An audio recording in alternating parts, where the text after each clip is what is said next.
L'actu dans l'agglo, c'est aussi la grogne sociale. Demain, mercredi, sera présenté au Conseil des ministres le projet de loi qui retranscrit l'accord signé entre le MEDEF et 3 syndicats, CFDT, CFE, CGC et CFTC.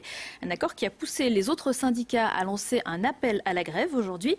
C'est la première fois que la CGT et FO lancent un appel conjoint. À Grenoble, des milliers de personnes s'étaient donné rendez-vous ce matin devant le siège du MEDEF, à l'angle du cours Jean Jaurès et des grands boulevards.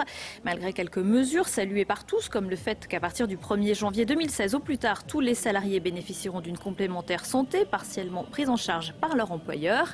Malgré cela, donc, les manifestants dénoncent sous prétexte de sécurisation de l'emploi une loi qui facilite la flexibilité et les licenciements. On est là pour dire non à un projet de loi totalement régressif, puisqu'il s'agit notamment de simplifier les mesures de licenciement collectives et individuelles.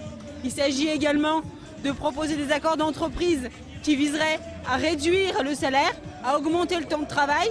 C'est-à-dire que demain, on vous demande de travailler 40 heures, payer 35. Si vous refusez, c'est le licenciement. Voilà. Nous, on pense qu'il y a d'autres solutions pour sortir de la crise. Il y a effectivement un contexte particulier.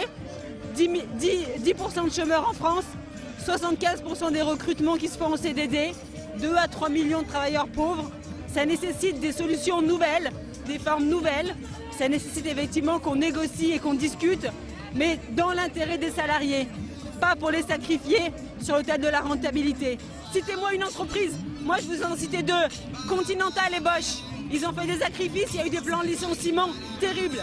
Citez-moi une entreprise où les régressions ont permis de sauver l'entreprise, une seule. Il n'y en a pas. Il n'y en a pas. Ça n'existe pas. Des propos recueillis par Julie Ségala. Le texte sera soumis au vote de l'Assemblée nationale début avril.